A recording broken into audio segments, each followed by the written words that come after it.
महावाचन उत्सव 2024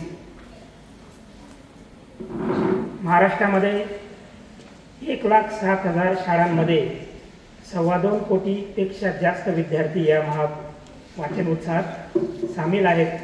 त्या कार्यक्रमाचा शेवटचा जो भाग आहे तो तालुकास्तरीय मेळावा आणि तो मेळावा ज्या शाळेने मागच्या वर्षी जिल्ह्यात क्रमांक मिळवला, तालुक्यात प्रथम क्रमांक मिळवला आणि 3 लाखाचे बक्षीस जिल्ह्यात मिळवलं अशी शाळा न्यू इंग्लिश स्कूल साक्री आणि या शाळेला तो मान मिळाला। त्या विद्यालयाचे प्राचार्य आदरणीय बेडसे सर, आमचे आदरणीय सर्व विस्ताराधिकारी, आदरणीय मंचावरील सर्व सन्मान्य आणि उपस्थित सर्व माझे विद्यार्थी, शिक्षक बंधू आणि भगिनी, महावाचन मेळाव्या संदर्भात आदरणीय सदस्यांनी आपल्याला खूपच चांगली माहिती दिलेली आहे आणि या महावाचन मेळाव्याची शेवटचा जो कार्यक्रम आहे तो म्हणजे तालुकास्तरीय महावाचन मेळावा घेणे। त्याच्यात वेगवेगळ्या ग्रंथांची मांडणी करून विद्यार्थ्यांना ग्रंथांची ओळख करून देणे, कारण की वाचन म्हणजे एक व्यक्तिमत्व विकासाचं एक साधन आहे। आज आपण पत्रलेखन सुद्धा करण्याचं आपण टाळत असतो। पत्रलेखन करताना तीर्थरूप कोणाला लिहायचं, तीर्थस्वरूप कोणाला लिहायचं याचा सुद्धा आपल्याला प्रश्न पडत असतो। म्हणून वाचनाची दृष्टी 1 मिनिटामध्ये आपण साधारणतः 60 ते 70 शब्द वाचन करू शकतो। तर आपल्याला केवळ 10 मिनिटं जरी एका कादंबरीचं वाचन केलं तरी आपण आपल्या वाचनाचा जो प्रघात आहे, जो गाढा अभ्यास आहे, वाचनाची जी सवय आहे ती निश्चितपणे आपल्याला लागू शकते आणि आपल्या दैनंदिन जीवन जगताना आपण वाचनाची जर सवय लावली तर निश्चितपणे आपला उत्कर्ष निश्चित आहे। डॉक्टर बाबासाहेब आंबेडकरांबाबत बऱ्याच सदस्यांनी सांगितलं। त्यांनी आजपर्यंत त्यांच्या जीवनक्रमात 22 ग्रंथांचं लेखन केलं, 10 ग्रंथांचं लेखन काही अपूर्ण राहिलं। म्हणजे सर्वात जास्त तुम्हाला 4 शब्द माहिती असतील, बुद्ध, कबीर, भीमराव फुले, की ज्यांनी या भारताला नव्हे तर जगाला एक दिशा दिली। ते सर्वात महान वाचनकर्ते होते। स्वतः वाचन आणि लेखन, आज आपण लेखन करताना किती वेळा आपण विचार करतो, 10 ओळी जर लेखन करायचे असतील तर तुम्हाला 10 पुस्तकांचं वाचन करणं आवश्यक आहे, कारण की मस्तकामध्ये येण्यासाठी आपल्याला विचार प्रक्रिया आपली जलद होण्यासाठी आपलं वाचनसुद्धा आपलं महत्त्वपूर्ण आहे।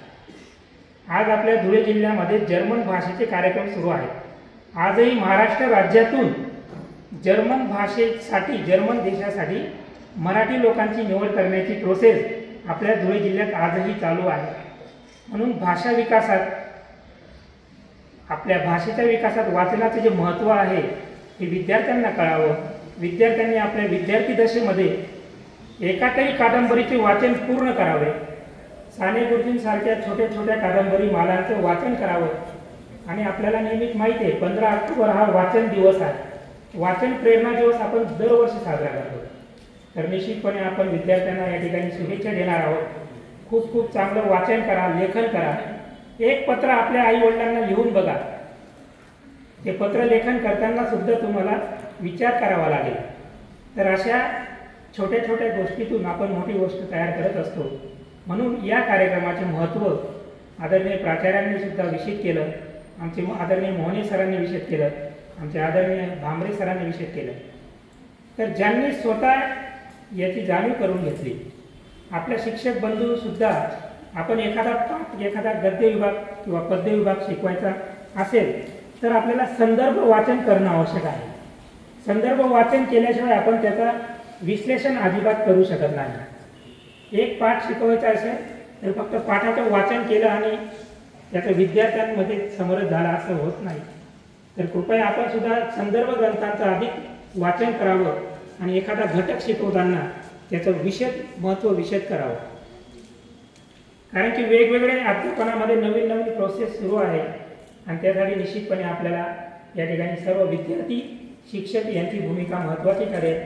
तर या ठिकाणी हा एवढा मोठा कार्यक्रम आपल्या या न्यू इंग्लिश स्कूलच्या प्रांगणात घडत आहे आणि त्यासाठी न्यू इंग्लिश स्कूलचे व्यवस्थापन आणि पंचायत समितीचा शिक्षण विभाग, आदरणीय गटविकास अधिकारी साहेबांनी सुद्धा आपल्या शाळेला शुभेच्छा दिल्या आहेत। आदरणीय शिक्षण अधिकारी साहेबांनी आपल्या शाळेला शुभेच्छा दिल्या आहेत आणि निश्चितपणे न्यू इंग्लिश स्कूलचे 3000 विद्यार्थ्यांनी जरी ठरवलं की आज 10 मिनिटं वाचन करायचं आहे तर किती शब्द वाचन करू शकतात त्याचा गुणाकार तुम्ही करू शकता। तर विचार करा, एक शब्द, एका शब्दाचा अर्थ खूप मोठा असतो। ज्यावेळी पसायदान आपण म्हणत असतो, पसायदान तर तुमच्या समोर लिहिलेलं आहे। पसायदान लिहिताना बोलताना आपण जे संस्कृत शब्द बोलत असतो त्यांचे अर्थ समजून बोलण्याची गरज आहे, म्हणून हे वाचनामधून ते महत्त्व विशद होतं। तर अशा या कार्यक्रमासाठी आपण आपल्या विद्यालयाने सहकार्य केलं आणि एक चांगला कार्यक्रम आपण घडून आणला, त्यासाठी विद्यालयास सुद्धा शुभेच्छा देतो। विद्यालयाने वेळोवेळी सहकार्याने वेगवेगळे उपक्रम या आपल्या शिक्षण विभागासाठी केलेले आहेत। आपण अमृत महोत्सवासाठी सुद्धा आपल्या विद्यालयातील एक टीम आपण पंचायत समितीमध्ये उपक्रमात सहभाग दिला आणि त्याचा जिल्हा स्तरापर्यंत आपलं नाव गेलेलं आहे। असंच आपल्या विद्यार्थ्यांसाठी आपण सर्व शिक्षक बंधू भगिनींनी अशीच चालना देत राहावी। आदरणीय प्राचार्य, आदरणीय त्यांचे सर्व पर्यवेक्षक महोदय, सर्व स्टाफ यांना मी या ठिकाणी शुभेच्छा देईन आणि या कार्यक्रमासाठी माझे 2 शब्द या ठिकाणी संपवतो आणि सर्वांना शुभेच्छा। जय हिंद, जय महाराष्ट्र।